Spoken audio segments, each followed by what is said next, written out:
आणि यात खरं तर गटनेता यांची महत्वाची भूमिका असते. सर्वांना फोन करणे, त्यांना त्या ठिकाणी मतदानासाठी पाचारण करणे, त्या ठिकाणी भारतीय जनता पक्षाचा झेंडा रोवण्यासाठी आपले प्रयत्न करणे. परंतु या उलट भूमिका कुठेतरी गटनेता यांची दिसली. त्यामध्ये एक सन्माननीय सदस्या अब्सेंट असताना सुद्धा त्यांना फोन न करणे, त्यांच्यापर्यंत जाऊन त्यांना उलट्या सीध्या गोष्टी सांगून त्यांना अब्सेंट ठेवणे, त्यांची नाराजगी दूर करण्याचा साधा प्रयत्नही न करणे, यामुळे सुद्धा हा फटका महिला बाल कल्याण सभापतीच्या याच्यात बसलेला आहे.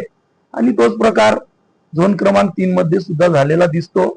सहज असताना कुठेतरी पार्टीच्याच नेत्यांना यामध्ये गोवून असं दाखवायचं की पार्टीने 2च नावं दिले, यात काही तथ्य नाही. पार्टीनी ती 2 नावे प्लस उरलेली नावे जे फॉर्म भरलेली होती ते असाच त्याचा अर्थ होतो.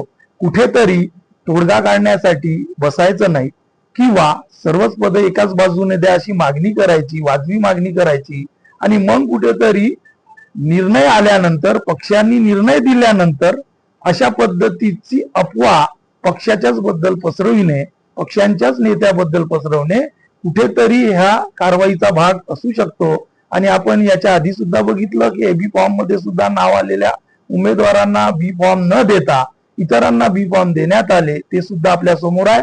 आणि त्यावेळेस सुद्धा काय कारवाई झाली हे सुद्धा आपल्या समोर आहे. आणि त्यामुळे कोणत्याही पद्धतीने पक्षाच्या सूचनाचा अंमल न करणे असाच प्रकार गटनेत्याच्या माध्यमातूनही म्हणा आणि इतर वरिष्ठ जे काही त्यांचे मार्गदर्शक नेते असतील किंवा नगरसेवकांच्याही त्यांच्या माध्यमातून करण्याचा प्रयत्न जो होतो आहे हे काही योग्य नाही. योग्य वेळी एकदा पक्षांनी निर्णय दिला की मात्र त्यावर एक राहायचं असतं, ते या ठिकाणी न राहिल्यामुळे कदाचित हा फटका बसेल.